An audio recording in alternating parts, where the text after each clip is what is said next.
we are back now to jump into our second topic. We've heard all along this period of the offseason where Hard Knocks offseason has just focused in on the Giants, and a major part of that has been how in the heck did they let Saquon Barkley walk out their door?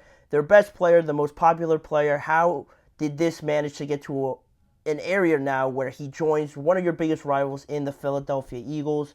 We've heard as much as we can from Hard Knocks, diving into the conversations between Joe Schoen and his agent, between John Mara and Joe Schoen, and everything that, led up to until this point where Saquon decided to move on.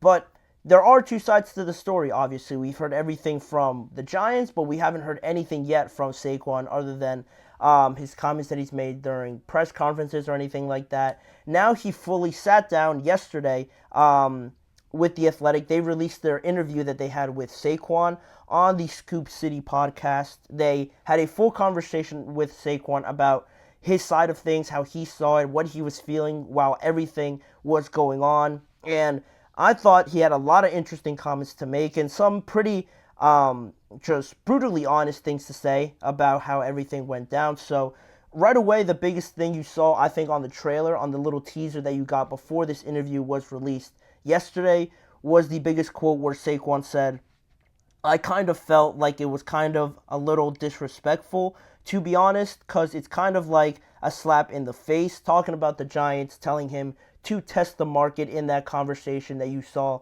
on Hard Knocks between Joe Schoen and Saquon Barkley. But after that Hard Knocks clip of Joe Schoen telling him that it probably will be better for him to hit the market, get a feel for what his value is, for what his market price is in this year's free agent market.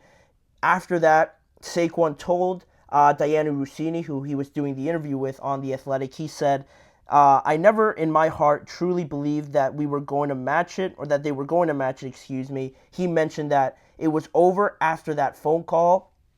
And that says a lot already right there. Right off the bat, he, just based on what the Giants were telling him, he almost saw, you could say he saw right through it. We're obviously watching Hard Knocks from a third-party view. We're watching it, and we're already getting the feeling, at least I was, by the time this conversation happened, that Joe Schoen and just his entire coaching staff, scouting staff, or whatever that they have there in the meetings, they were very hesitant about it. When you're talking about a player like Saquon at that level, at a Christian McCaffrey type level, at a Justin Jefferson type of level, just based on what they do for your team, the way that you talk about them obviously says a lot. And I'm sure the way that the Vikings try to negotiate a contract this offseason for Justin Jefferson, or even how eventually the Dolphins got something done with Jalen Waddle, with the Lions signing Amon-Ra St. Brown, and even Jared Goff. If we saw behind the scenes of what they were discussing, how they were talking about it, you could tell that their body language, I'm sure their tone and everything like that would be much different to that of how the Giants were talking. So right away, you could see that this was already on uneven ground, that there was already a lot of doubts coming from the Giants, where quite honestly, I thought it was going to be the opposite of it, but that's pretty much how it went. And even through the phone, Saquon pretty much felt that it wasn't going to happen up until this point, calling that phone call pretty much the end of it, in all honesty. But he went more in depth about it on just the entire free agent process and how he evaluated that, how it all went down for him with other teams, and how the Giants were involved in it as well. He said, "A lot of teams that were about it were really sending true offers and wanted me to come and play for the team. So then that felt good, because it was like, all right, like I feel like the Giants thought I was going to go out there and get 9, maybe 8, stretch it to 10,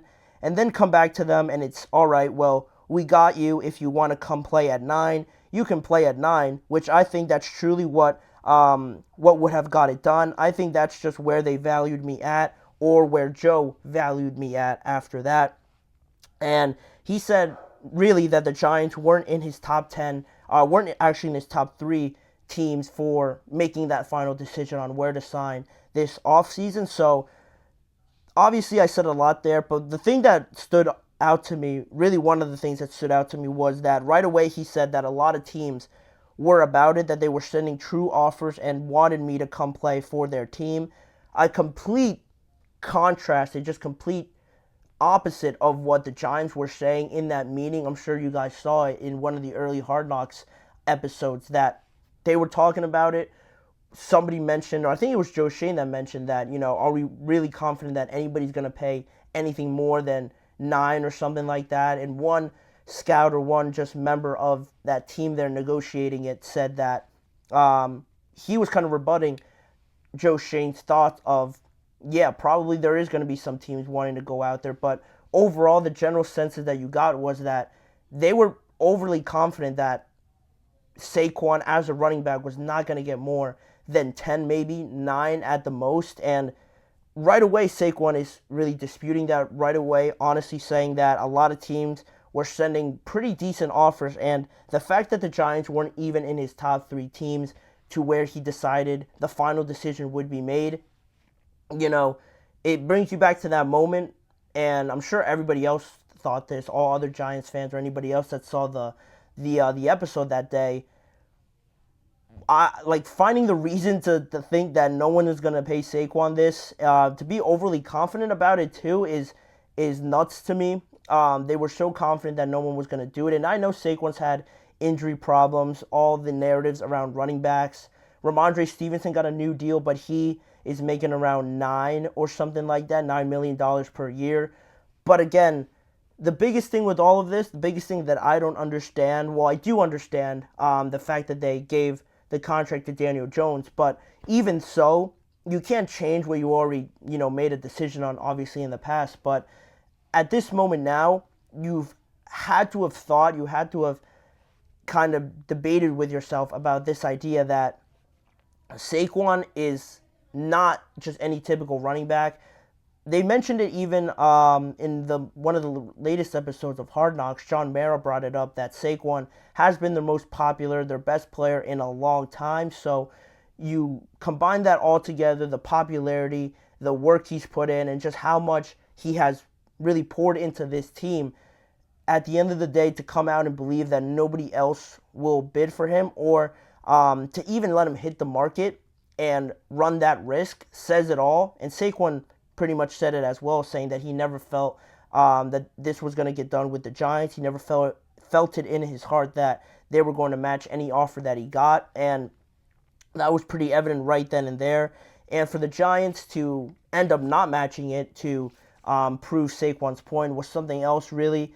To sit there and realize that he wasn't going to be a New York Giant really after that phone call, like he said, and then when the real offers were coming in, he said that it actually he felt a little bit bad and a little bit hurt coming off of that realization that it was truly over with the Giants, because in his mind, he thought he was going to be part of this Giants organization for a long time, getting them back to at least a relevant level of success. But obviously that chapter is now closed. And also the fact that he believed in himself, bet on himself to go out there and get offers and, be surprised almost, it seemed, in that interview with Diana Russini. He seemed pretty relieved that once the offers came, that his mindset almost switched. You could almost see it in the interview that he got a different expression on his face, where he just had a different mindset at that point on, that you almost like, I don't need the Giants. Like, the Giants don't want to match it. I'm getting these other offers. Like, it stinks that you're not going to be part of this organization going forward. Saquon's probably so grateful to them that they drafted him and everything like that. He has sentimental feelings to it. But the way that they treated him, really, at the end of the day, not offering anything as well, just says a lot. And again, for this to be the guy in New York and in the New York, New Jersey area, if you go anywhere, you could see jerseys, Giants jerseys. The first name you're going to see is Saquon. So now with how all this played out, now getting both sides of the story and getting to see how Saquon felt about it, how he revealed that other teams brought in real offers to where the Giants didn't, this unnecessarily just brings more pressure to the Giants. And in my mind, I see it as a situation now this year with Daniel Jones obviously being almost chosen over Saquon. Again, it's unnecessary pressure that you don't need for a quarterback coming off of an ACL injury. Now, getting all this pressure dumped on him almost out of nowhere, because once you get a contract extension, most players, they won't say it, but they almost feel a sense of relaxation. You get a sense of relief, a lot of weight off of your shoulders, like almost like you got the contract, they believe in me, now let's work towards the future in the next 2 to 3 years. But unfortunately for Daniel Jones, the way that this has rolled out now, he got his extension.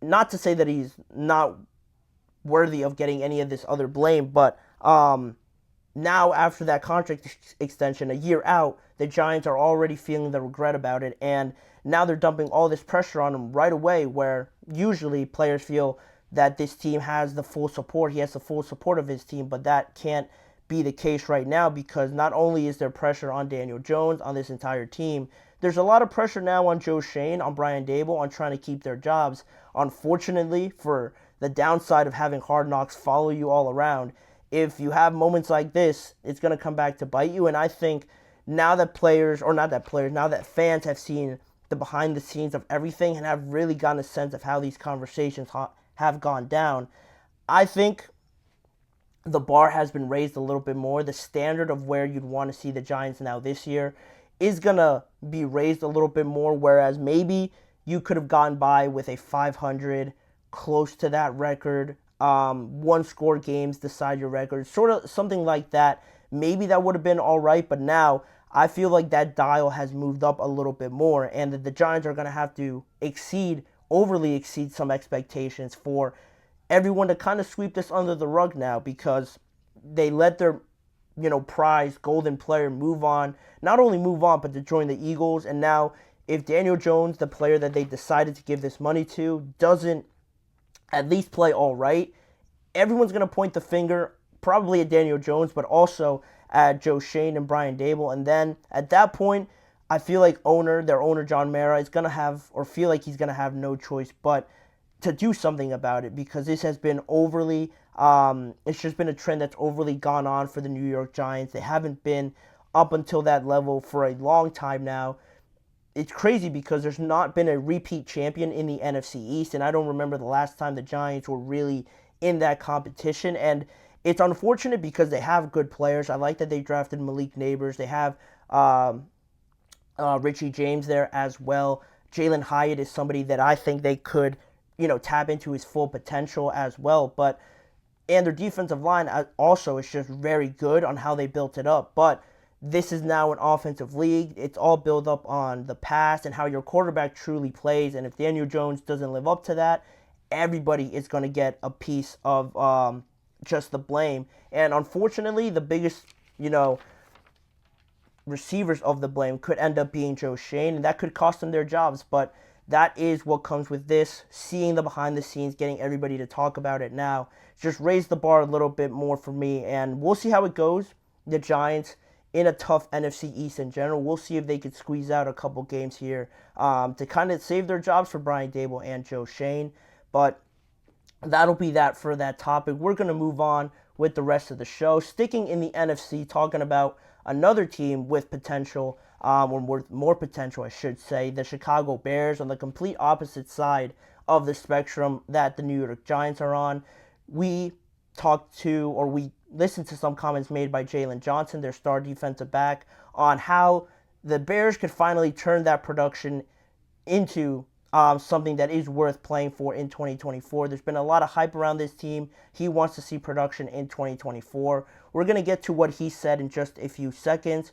We'll be right back after this break.